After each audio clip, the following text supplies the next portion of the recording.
વાળા વિદ્યાર્થીઓ, ભાઈઓ તથા બહેનો, મારું નામ લોનારાયણ ગેલાભાઈ છે। હું ધોરણ 9 માં અભ્યાસ કરું છું। આજે મારો વક્તવ્યનો વિષય છે મહાત્મા ગાંધીજી। મહાત્મા ગાંધીનો જન્મ 2 ઓક્ટોબર 1869ના રોજ પોરબંદરમાં થયો હતો। તેમનું પૂરું નામ મોહનદાસ કરમચંદ ગાંધી હતું અને તેમની માતાનું નામ પુતળીબાઈ હતું। તેમને બાળપણમાં હરિચંદ્ર નાટક જોયું અને શ્રવણની વાર્તા વાંચી। તેમના હૃદય પર ઊંડી અસર થઈ। તે દિવસથી તેમને સાચું બોલવાનું અને મા બાપની સેવા કરવાનો નિર્ધાર કર્યો। મહાત્મા ગાંધીજી માધ્યમિક શિક્ષણ પૂરું કરી ઉચ્ચ અભ્યાસ કરવા માટે વિલાયત ગયા અને બેરિસ્ટર બન્યા। મહાત્મા ગાંધીજી વકીલાત કરવા માટે દક્ષિણ આફ્રિકા ગયા હતા। ત્યાં તેમને ગોરાઓ દ્વારા થતા હિન્દીઓને થતો અન્યાય જોયો। ત્યાં તેમને પોતાને પણ રંગભેદનો કડવો અનુભવ થયો।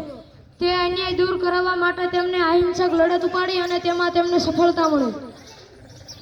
મહાત્મા ગાંધી દક્ષિણ આફ્રિકાથી ભારત આવ્યા ત્યારે ભારતમાં અંગ્રેજોનું શાસન હતું।